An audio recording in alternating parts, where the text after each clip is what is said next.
Hello friends, welcome to defence smart tricks. तो लोकसभा में return reply के दौरान minister of state for defence Ajay Bhatt ने ये कहा कि हिंदुस्तान एरोनॉटिक्स लिमिटेड ने HAL तेजस को ऑफर किया है मलेशिया को और उसके साथ साथ US, Australia, Argentina, Egypt, Indonesia और फिलीपींस को।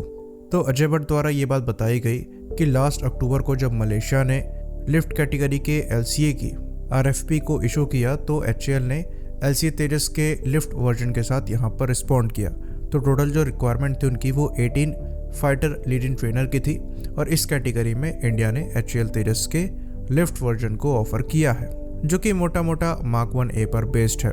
फिर HAL की एनुअल रिपोर्ट में ये बात निकलकर सामने आई कि HAL द्वारा HLFT-42 lead in flight trainer बनाया जा रहा है, जो कि HAL लिफ्ट या फिर HAL स्पोर्ट हो सकता है। तो ये वर्जन जो है वो एक्चुअली तेजस मार्क 1A से भी बेटर है और इसमें कुछ फीचर्स जो हैं वो तेजस मार्क 2 के भी होंगे। तो जब हमने HLFT-42 की बात करी थी तब हमने ये बताया था कि ये जो लिफ्ट एयरक्राफ्ट हैं वो काफ़ी ज़्यादा यूज़फुल जो हैं वो निकल कर सामने आ रहे हैं। ये कॉस्ट सेविंग का तो काम करते ही हैं, साथ ही साथ कम्प्लीटली कॉम्बैट कैपेबल होते हैं।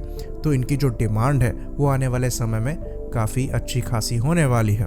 और अगर हम करंट सिनेरियो में चीज़ों को देखें तो बहुत ज़्यादा कंपटीशन जो है वो इस एरिया में दिखता नहीं है और बाकियों के कंपैरिजन में HAL द्वारा इस फील्ड में जो प्रोग्रेस है वो काफ़ी तेज़ी से करी जा रही है।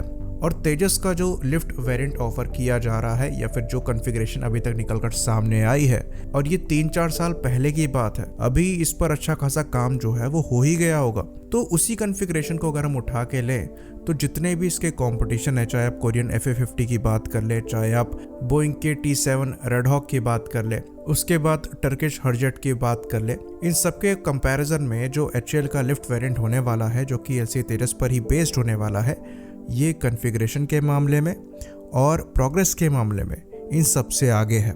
तो एक बार आप तेजस की रॉ परफॉर्मेंस को क्वेश्चन कर सकते हैं कि जो मॉडर्न फ्रंटलाइन फाइटर्स हैं उनके कंपैरिजन में ये कितना मनूवरेबल है, कितनी मैक्सिमम स्पीड को ये अचीव कर सकता है, इसका एक्सेलरेशन कैसा है, इंस्टेंटेनियस टर्न कैसा है, सस्टेन टर्न रेट कैसा है, ये सब आप एक बार क्वेश्चन कर सकते हैं। लेकिन एवियोनिक्स को लेकर आप ये क्वेश्चन नहीं कर सकते कि इसके एवियोनिक्स जो हैं वो मॉडर्न स्टैंडर्ड के नहीं है। और आजकल की लड़ाइयों में एवियोनिक्स जो हैं वो सबसे ज़्यादा मैटर करते हैं। और जब इस एयरक्राफ्ट को एक लिफ्ट की कैटेगरी में डाला जाता है, जो कि आपके एक फ्रंटलाइन फाइटर नहीं है पर कंप्लीटली कॉम्बैट कैपेबल है, तो उस कैटेगरी में ये अलग ही जानवर बन जाता है और अपने कॉम्पिटिशन से कई गुना आगे है। ये वेपन्स को लेकर आपको वर्सेटैलिटी देता है, पेलोड को लेकर वर्सेटैलिटी देता है, यहाँ तक कि जो लिफ्ट वर्जन होगा उसके लिए ये कहा जा रहा है कि ये किसी मॉडर्न एयरक्राफ्ट को भी मिमिक कर सकेगा ट्रेनिंग के लिए। तो इस तरीके के एयरक्राफ्ट यूज़ करने की वजह से जो आपका ट्रेनिंग कॉस्ट है वो काफ़ी ज़्यादा नीचे आएगा, साथ में ये आपके नंबर्स भी बढ़ाएगा और कॉम्बैट इफेक्टिवनेस भी बढ़ाएगा।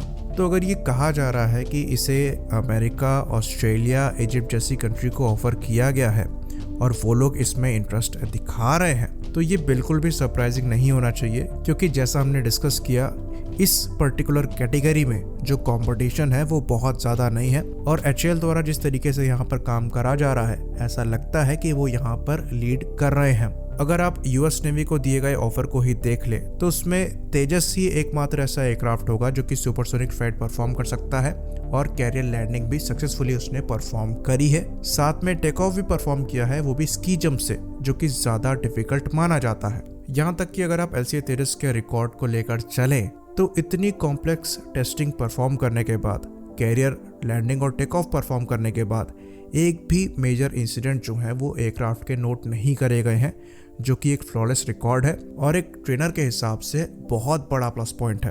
तो इन कंट्रीज़ को ये एयरक्राफ्ट जो है वो ऑफर ज़रूर किया गया है, पर ये चीज़ भी हम कहेंगे कि खाली एयरक्राफ्ट की परफॉर्मेंस को लेकर कोई भी कंट्री किसी एयरक्राफ्ट को चूज़ नहीं करती है। कोई भी कंट्री होती है वो अपनी रिक्वायरमेंट के हिसाब से पहले टेंडर निकालती है, फिर उसके बाद उन एयरक्राफ्ट को शॉर्टलिस्ट करती है जो कि इनकी रिक्वायरमेंट में फिट बैठते हैं, फिर उन एयरक्राफ्ट को चूज़ करती है जो कि उनके लिए कॉस्ट इफेक्टिव होते हैं और जियोपॉलिटिकली भी उनको बेनिफिट देते हैं। तो ये बिल्कुल भी ज़रूरी नहीं है कि जो एयरक्राफ्ट लास्ट में सिलेक्ट किया जाए वो शॉर्टलिस्टेड एयरक्राफ्ट में सबसे बेस्ट हो। तो ये चीज़ हम कह सकते हैं कि जो LCA तेजस है वो परफॉर्मेंस में अपने कंपटीशन से बेटर है और ये चीज़ हम टेक्निकली प्रूव भी कर सकते हैं, लेकिन हम इस चीज़ पर बेस्ड होकर इसकी गारंटी नहीं ले सकते कि ये एयरक्राफ्ट अगर ऑफर किया गया है तो सेलेक्ट ही होगा। बाकी यहाँ से ये चीज़ भी क्लियर हो जाती है कि LCA तेजस को ऑफर किया गया है अर्जेंटीना को, इंडोनेशिया को और फिलीपींस को भी। आई होप इन्फॉर्मेशन यहाँ पर क्लियर हो। इसी बात पर हम इस वीडियो को ख़त्म करेंगे। लाइक करिए, सब्सक्राइब करिए। जय हिंद।